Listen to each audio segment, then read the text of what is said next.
La franc-maçonnerie, quoi qu'en disent ses membres, c'est une forme moderne des religions antiques à mystère, c'est-à-dire à initiation. C'est une gnose dont les adeptes sont censés recevoir la connaissance. À partir du moment où ils ont reçu la connaissance, ils sont initiés. Mais ce qu'il faut savoir, c'est que cette gnose a inséparablement lié à sa théologie secrète un plan de société. C'est à ce titre qu'elle devrait intéresser tous les citoyens, soucieux de défendre leur liberté.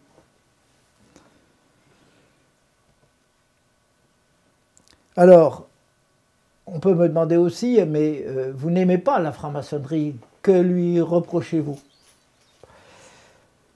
D'abord, je ferai une distinction entre les francs-maçons et la franc-maçonnerie. J'ai connu des francs-maçons tout au cours de ma carrière, j'en ai eu aussi dans ma famille, et ma foi, en général, c'était des gens sympathiques, ouverts, intelligents. Et donc je ne les associe pas à ma désapprobation du système auquel ils appartiennent. Maintenant, ce que je reproche à la franc-maçonnerie, c'est deux choses essentiellement. D'abord, de cacher sa théologie, ses croyances. L'Église catholique ou les églises protestantes, on sait à quoi elles croient. Il suffit d'aller prendre leur catéchisme. Mais la franc-maçonnerie, elle cache son Dieu. Et ça, c'est inquiétant. Et deuxièmement, comme je le disais tout à l'heure, ce que je lui reproche aussi, c'est d'avoir un projet de société qui nous concerne tous. Et je lui reproche d'essayer de faire entrer graduellement dans les faits ce projet de société à l'insu des citoyens, en agissant par le biais des hommes politiques. Pour ma part, c'est inacceptable, parce que nous sommes, paraît-il, dans une démocratie laïque, dans une république laïque. Que dirait-on si on découvrait qu'une partie importante des députés va chercher ses consignes de vote dans des chapelles catholiques? On crierait au cléricalisme. Quelle est la différence avec le fait qu'un certain nombre de députés que nous avons élus vont chercher leurs consignes de vote dans des temples? Personnellement, je ne la vois pas. Cela revient à dire que notre République, soi-disant laïque, est un État sacral. Et cela est inacceptable. Pour en revenir à son projet de société, mes recherches sur ses composantes, les composantes de la franc-maçonnerie, parce qu'il y a plusieurs composantes que j'étudie dans mon prochain livre sur les origines occultistes. Mes recherches donc sur ces composantes, notamment la Rose-Croix, la Kabbale et le néoplatonisme, montrent clairement qu'elle a pour objectif la mise en place d'une société à l'échelle de la planète, d'une société totalitaire, parfaitement décrite par le kabbaliste Campanella au XVIIe siècle dans la Cité du Soleil. C'est une cité communiste où l'on pratique l'euthanasie, l'eugénisme et où la famille n'existe plus. Pour moi, c'est inacceptable. Ne me dites pas que graduellement, on n'est pas en train de mettre en place une société de ce type. Vous savez fort bien de quoi il retourne. Donc, pour cette raison, parce que je veux défendre la liberté et les libertés, je suis contre la franc-maçonnerie. qui cache son projet derrière des idéologies. Mais les idéologies servent à manipuler les foules, mais elles sont extrêmement dangereuses parce que l'on cache toujours le but ultime de la manœuvre. Le but ultime de la manœuvre, je le répète, c'est un État totalitaire globalisé, dans lequel, du reste, on ne parlera qu'une seule langue. Tous les héritages nationaux seront éliminés. Cela a déjà commencé dans l'enseignement. Dans mon université, par exemple, depuis l'année dernière, à Rennes 2, on n'enseigne plus le latin ni le grec. Et les étudiants étudient de moins en moins des disciplines techniques telles que la philologie française, qui leur permet d'étudier dans l'original les textes du Moyen-Âge. Mais cela fait partie d'une campagne d'ensemble qui s'étend sur plusieurs siècles. Encore une fois, l'élimination du breton est un exemple de ce qui attend le reste des autres langues, notamment le français au profit de l'anglais. Attendez encore 50 ans et le français ne sera plus connu que de quelques obstinés comme ceux qui aujourd'hui, et ceux dont je suis d'ailleurs, qui défendent la langue bretonne. Excusez-moi. Donc voilà ce que j'avais à vous dire sur ce point. En quoi est-ce qu'une société mondialisée ne ferait pas le bonheur finalement de l'individu? Mais parce que la description qui en est donnée dans les textes de la Kabbale est effrayante, à mon avis, à moins que ça vous plaise. Hein? Les enfants sont en commun, les femmes sont en commun. Lorsque vous êtes vieux et que vous ne servez plus à rien à la société, à la marche de l'économie, eh bien on vous aide à disparaître. Pour moi, c'est inacceptable. C'est l'euthanasie. Encore une fois, relisez Le meilleur des mondes d'Aldous Huxley. C'est ce qui nous attend. Nous allons vers là. Seulement, nous y allons progressivement. Sauf que de temps en temps, il y a, pour accélérer le processus, on a recours, je dis les initiés, les hauts initiés, je ne parle pas des maçons de base, on a recours à une guerre mondiale. Lisez par exemple ce qui est dit dans mon ouvrage Fils de la veuve sur l'attentat de Sarajevo en 1914. J'y reproduis les déclarations des terroristes. Ils disent clairement qu'ils avaient été mandatés par des organisations maçonniques. Alors, si aimer l'humanité, comme le prétend la franc-maçonnerie, consiste à déclencher une boucherie comme la Première Guerre mondiale, eh bien, on a de quoi se méfier.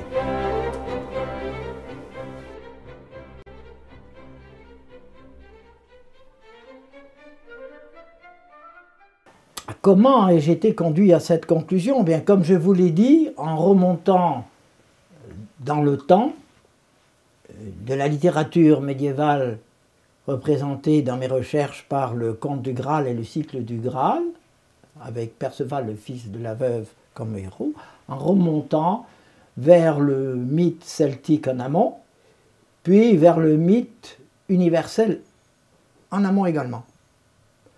Et en portant mes recherches sur ce mythe universel, j'ai découvert qu'il y avait 3 variantes. La première variante, le héros, le fils de la veuve, est seul, c'est un fils unique. En deuxième variante, il a un frère jumeau. Dans la troisième variante, il est le troisième de 3 frères.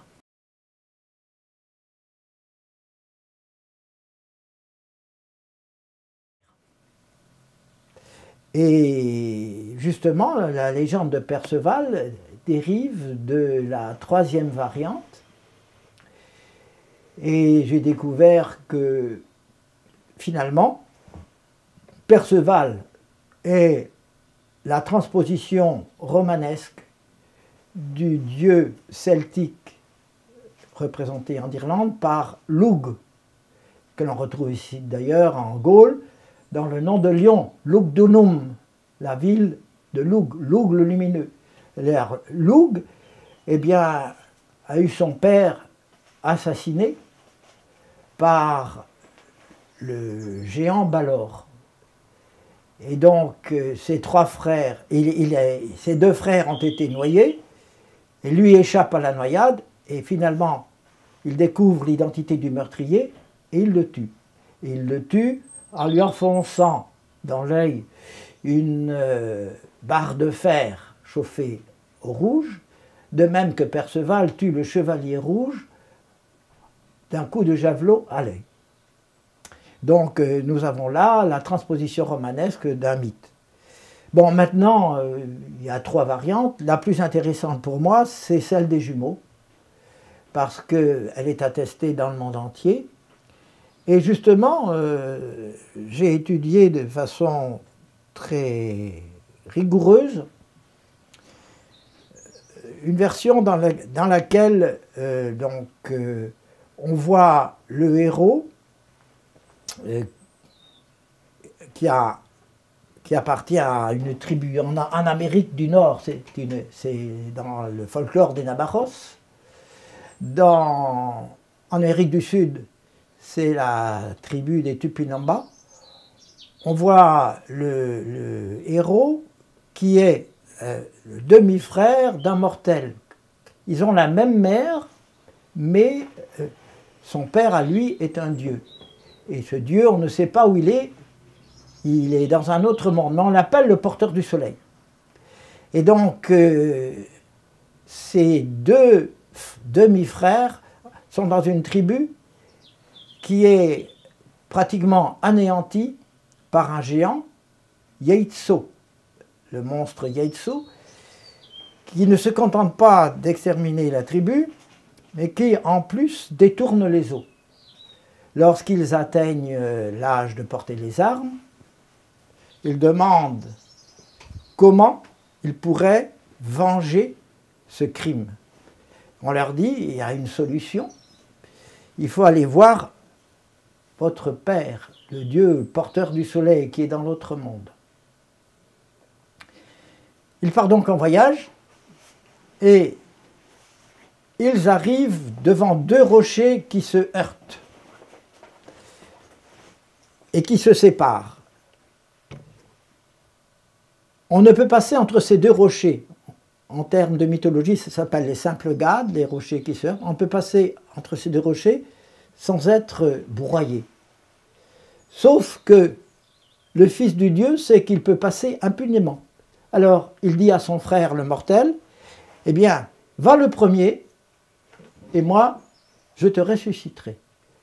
Le premier passe, il est broyé, son frère le ressuscite, et tous les deux se présentent devant le porteur du soleil, qui habite un palais de lumière, et il révèle au porteur du soleil ce qui s'est passé, et il lui demande de l'aider à punir le monstre.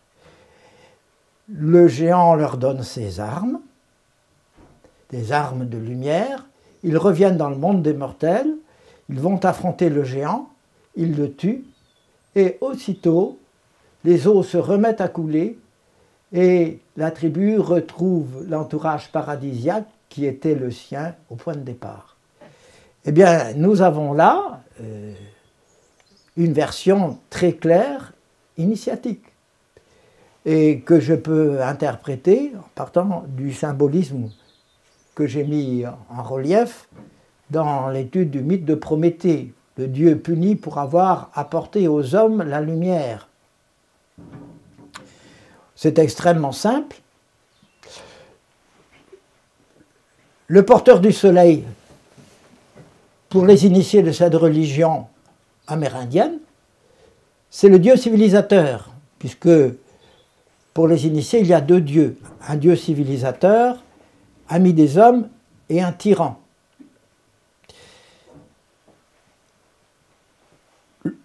Le monstre Yeitso, qui a détourné les eaux, c'est le dieu mauvais. Le fils du dieu, c'est l'initié.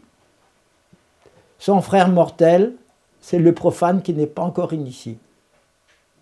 Le voyage vers le Dieu porteur du soleil comporte l'initiation. C'est le passage entre les roches. Le non-initié est broyé par les roches, puis ressuscité et devient fils du Dieu au même titre que son frère. Et c'est tout simplement le processus de réception de la connaissance par le candidat. Ensuite, ayant reçu la connaissance, ils reviennent dans le monde des hommes pour punir le Dieu mauvais. Alors, que faut-il entendre par connaissance? La notion est délicate. Pour simplifier, je dirais que dans ce cas précis, comme d'ailleurs l'indique la légende de Prométhée, la connaissance dont il s'agit est celle de la découverte des mystères de l'univers, des forces de la nature, qui permettront à l'humanité, par la recherche, d'acquérir des pouvoirs qui la diviniseront. Voilà l'explication la plus simple et qui d'ailleurs est confirmée par mon interprétation du rebis, dont on pourra peut-être parler. Alors vous voulez dire que les francs-maçons refont à leur insu ou pas les anciens rites initiatiques d'avant? Absolument, même à leur insu, parce que je pense que beaucoup d'entre eux acceptent ces rites parce que ce qui les intéresse, c'est la fraternité qu'ils vont trouver et les portes qui vont s'ouvrir. Mais ça, ce sont les francs-maçons ordinaires, j'en ai connu des extraordinaires. En particulier dans mon université, j'ai connu un spécialiste des langues indo-européennes qui n'était pas franc-maçon, il était cathare, mais qui lui savait parfaitement de quoi il retournait. Et pour lui, il était extrêmement clair que le Dieu mauvais de toutes les initiations, c'est le Dieu de la Bible, c'est l'auteur du déluge. Et donc tout est là, il y a une inversion.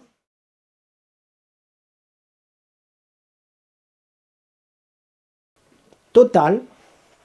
Donc pour les hauts initiés, je ne parle pas des francs-maçons de base, je pense que même dans le nombre, il y a des chrétiens.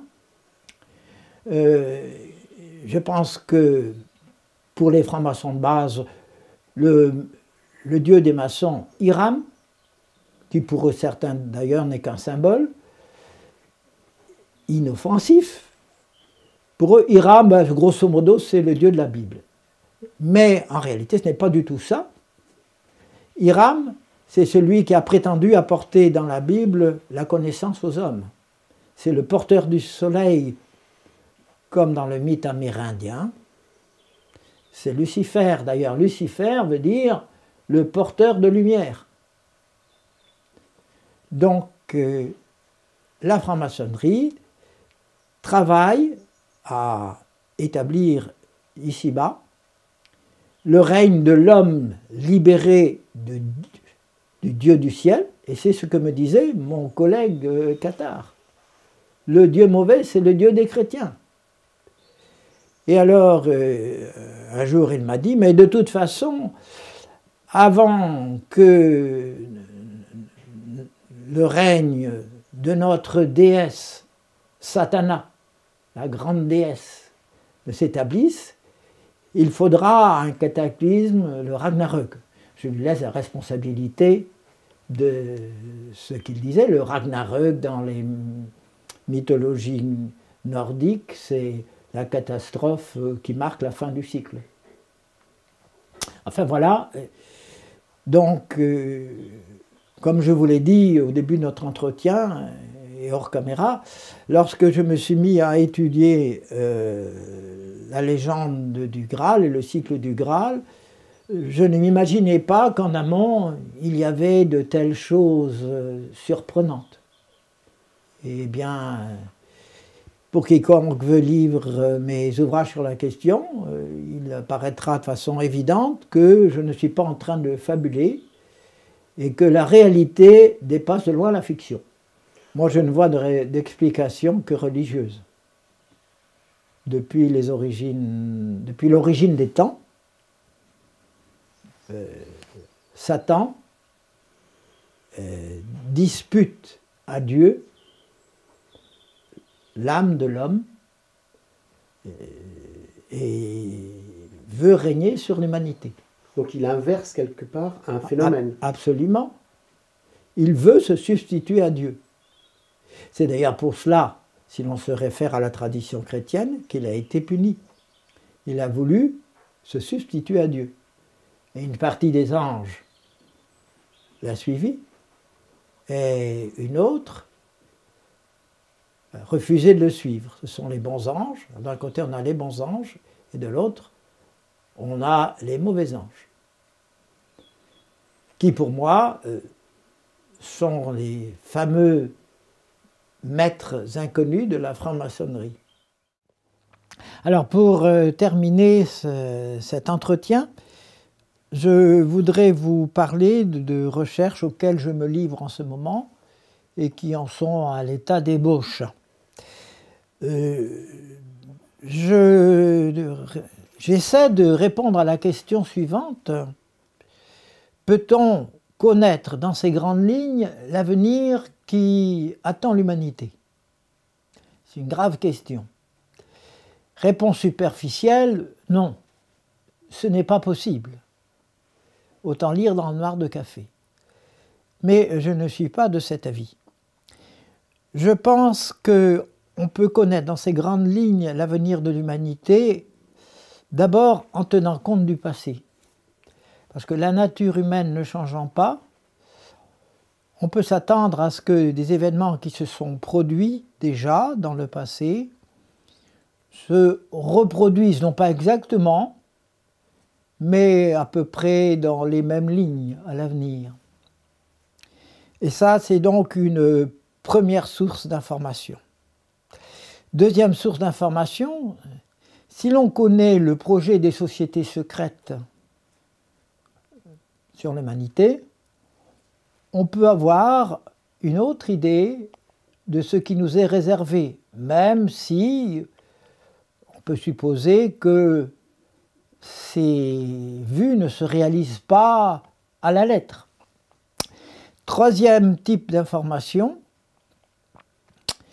on peut aussi s'inspirer des données de la tradition chrétienne, c'est-à-dire les Écritures proprement dites et la tradition. Depuis les pères de l'Église jusqu'à aujourd'hui, on peut voir ce que les théologiens ont écrit.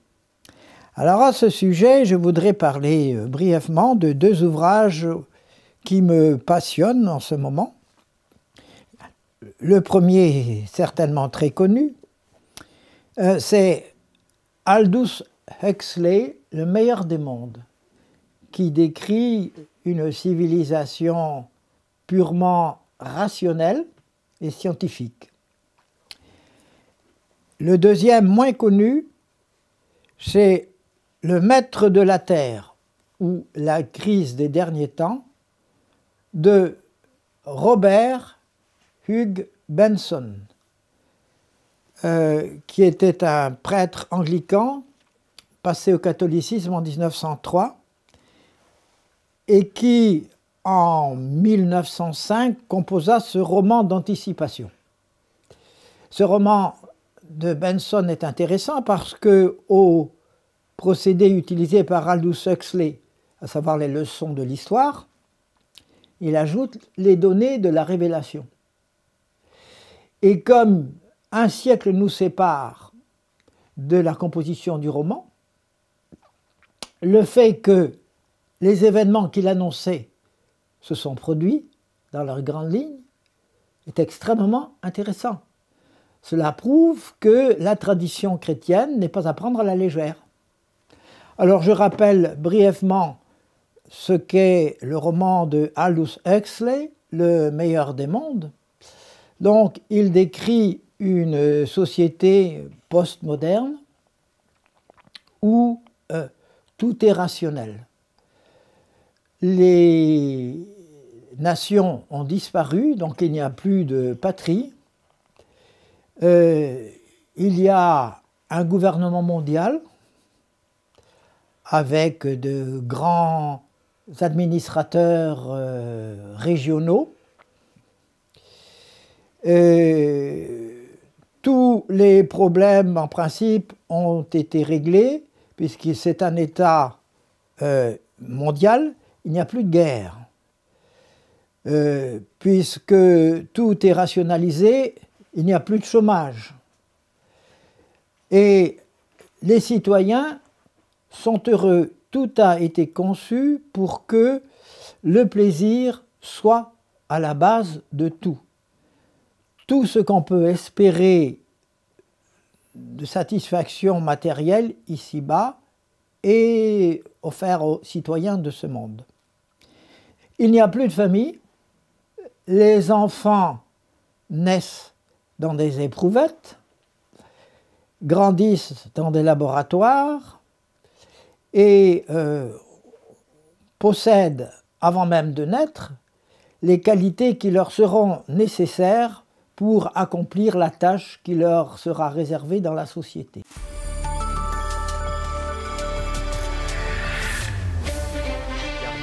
Un bébé, 3 par an. La Grande-Bretagne devient le premier pays à légaliser cette technique de fécondation in vitro. Après la Chambre des communes, c'est la Chambre des lords qui a donné son feu vert hier soir. Cette technique permet de faire naître des bébés dont l'ADN provient de 2 femmes et d'un homme, afin de lutter contre la transmission de maladies génétiques de la mère à l'enfant. Donc, tout est parfait en principe de ce côté-là. Pour qu'il n'y ait pas de problème non plus, pas de frustration, c'est vrai qu'il n'y a plus de liberté dans cet État, mais enfin, les gens n'ont pas le sentiment qu'il n'y a pas de liberté, puisque depuis leur plus jeune âge, on leur fait entendre pendant leur sommeil, par hypnopédie, les principes qui devront les guider dans la vie. On leur inculque les préjugés et la morale qui devra être la leur. Donc tout est parfait de ce côté-là. Comme si cela ne suffisait pas, on les initie au plaisir sexuel dès 2 ou 3 ans. Et donc cela continue jusqu'à la mort.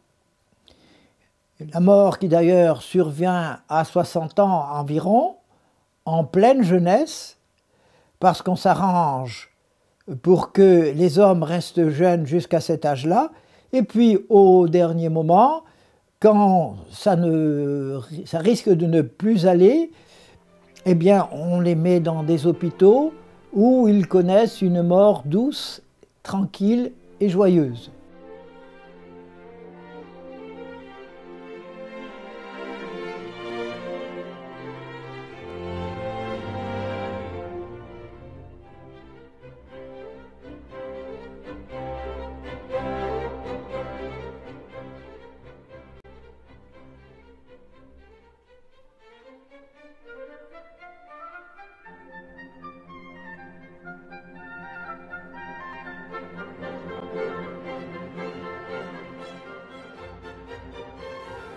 Au son de la musique.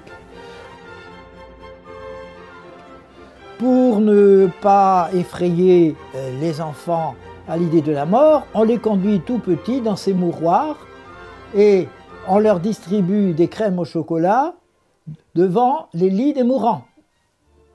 Donc tout va très bien, la famille a disparu mais la sexualité règne, bien sûr elle est débridée. Ça dure même jusqu'au dernier moment et il est formellement interdit d'avoir une liaison qui dure plus de 3 semaines.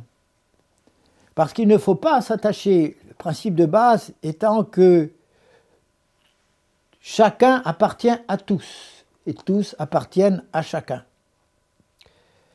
Donc tout le monde est spécialisé et il y a des castes, depuis les alphas plus qui sont les cadres supérieurs, jusqu'aux deltas qui sont vraiment les ouvriers destinés aux tâches les plus ingrates, mais qui sont très heureux parce qu'on leur a inculqué depuis leur plus jeune enfance qu'ils sont les plus heureux du monde. Voilà l'univers qu'Aldous Huxley nous prépare, et je dis que même si c'est un peu caricaturé, nous avons là le projet des sociétés maçonniques, c'est le monde qu'il nous prépare. Qu'on ne vienne pas me dire que ce n'est pas vrai, il n'y a qu'à regarder les lois qui graduellement sont votées dans notre société et appliquées. C'est vers là que nous allons. J'ajouterai pour conclure que même dans cette anticipation de Aldous Huxley de 1932, il n'y a pas deux sexes mais trois sexes. Il y a les hommes, les femmes et les neutres. Et vous voyez que la théorie du genre est tout à fait bien appliquée déjà.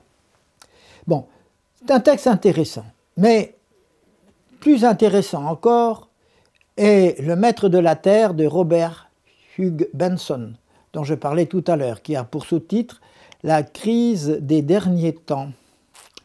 Alors, ce livre est plus intéressant, à mon sens, que celui d'Aldous Huxley, en ce qui nous concerne, parce que, aux données sur lesquelles a travaillé Aldous Huxley, qui était un Anglais d'ailleurs, comme Robert Hugh Benson,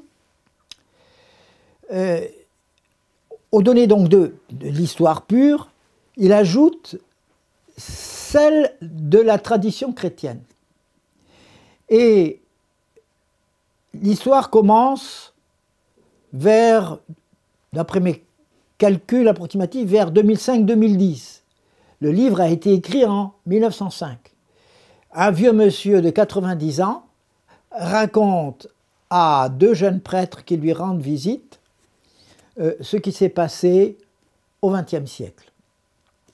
Et alors, le vieux monsieur qui habite sous la Tamise dans un appartement ultramoderne, avec une lumière solaire artificielle, n'est-ce pas, et tout le confort moderne, le vieux monsieur leur dit ce qui s'est passé. Alors c'est assez curieux parce que il commence par dire que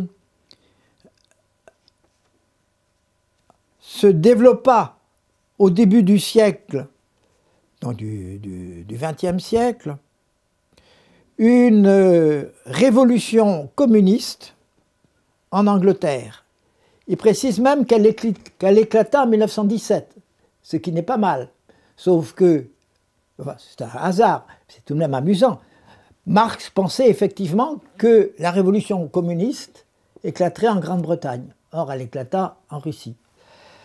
Et à la suite de cette révolution, eh bien, il y eut de grandes guerres mondiales et le monde se trouva finalement au bord d'une guerre finale, étant donné que l'Occident s'opposait à l'Empire d'Orient, et donc on attendait l'intervention d'un surhomme pour amener la paix. Et effectivement, ce surhomme va se présenter et il va éviter la catastrophe finale. Alors ce qui est intéressant, c'est que Benson décrit sur le plan religieux la situation. Et il raconte que, au cours de ce XXe siècle, l'Église catholique, je rappelle que le livre est écrit en 1905, a connu la crise la plus grave de son histoire. La plupart des évêques ont perdu la foi et se sont ralliés à la religion de l'homme. Et toutes les sectes protestantes, à quelques exceptions, très rares exceptions près, presque toutes les sectes protestantes ont renoncé à leur credo de base. Et finalement, il n'y a que la cité du Vatican qui tient bon. Le Vatican, dans le roman de Benson, le Vatican a refusé la dynamique de la Révolution. Il a refusé même le progrès moderne en disant qu'il était qu'il s'exerçait au détriment des âmes. Alors, c'est anecdotique, mais c'est amusant. Il est dit dans le roman que le pape qui tient bon, qui tient ferme, qui ne cède sur rien, le pape a recueilli à Rome les derniers survivants des familles princières et royales qui avaient été détrônées, chassées de leur pays, et qu'à Rome, il n'y a pas d'électricité, et on se déplace, encore une fois c'est anecdotique, on se déplace avec des voitures hippomobiles, donc traînées par des chevaux. Et tout de même au Vatican, apparemment, il y a le téléphone. Et tous les jours, le secrétariat du pape, en fonction à cette époque, le secrétariat du pape reçoit des quatre coins de la planète des missions de ces évêques qui lui disent qu'ils abandonnent la foi catholique au profit de la religion de l'homme. Et effectivement, la religion de l'homme s'est installée sur la planète. Il n'y a plus de mariage, il n'y a plus non plus de respect de la mort, l'euthanasie est généralisée, on persécute les chrétiens, ce sont les seuls à être persécutés. Ne parlons pas du divorce, puisqu'il n'y a plus d'union véritablement. Le suicide est favorisé, non seulement autorisé, mais favorisé. Quiconque veut se suicider peut se rendre dans une clinique spécialisée où pendant 2-3 jours, des psychologues l'interrogent sur le sérieux de ses motifs et finalement, si leur avis est positif, eh bien, ils peuvent mourir en douceur, en musique, dans la clinique prévue à cet effet. Alors, comment se termine le roman ? Je ne voudrais pas déflorer l'histoire, mais le roman se termine, disons, par l'ascension donc au fait du pouvoir politique d'un homme extraordinaire, un polyglotte, qui décide, pour installer définitivement son royaume, d'éliminer Rome. Et donc, avec un engin qu'on appelle un aérien, parce qu'à l'époque où le livre était écrit, les avions étaient extrêmement rares, nous sommes en 1905, il se dirige sur Rome et il décide de faire tomber une bombe sur le Vatican.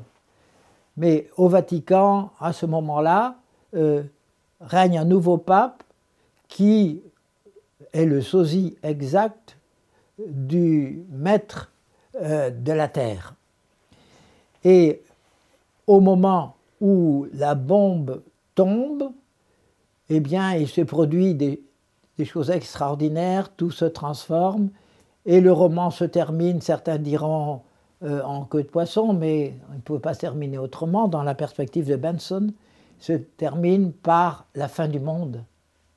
Il ne pouvait pas décrire la fin du monde, les jugements derniers, mais c'est tout de même intéressant de voir que dans cette anticipation, nous avons pour l'essentiel, je ne parle pas de la fin du monde, mais attendons, nous avons pour l'essentiel ce qui s'est passé véritablement au XXe siècle. Donc c'est pourquoi je vous recommande la lecture de ce livre de Benson à mettre en parallèle avec celui de Aldous Huxley. Le livre de Benson est édité aux éditions donc de Pierre Tecky.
Bébé, 3 par an, la Grande-Bretagne devient le premier pays à légaliser cette technique de fécondation in vitro.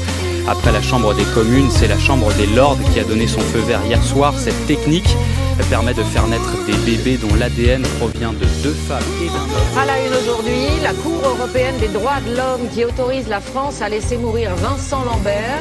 Sa femme est bouleversée, ses parents sont scandalisés. Une entreprise suédoise a décidé d'implanter des puces électroniques sous la peau de ses employés pour pouvoir imprimer ou ouvrir des portes avec leurs mains. Plus besoin de clés.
Merry Christmas, you all.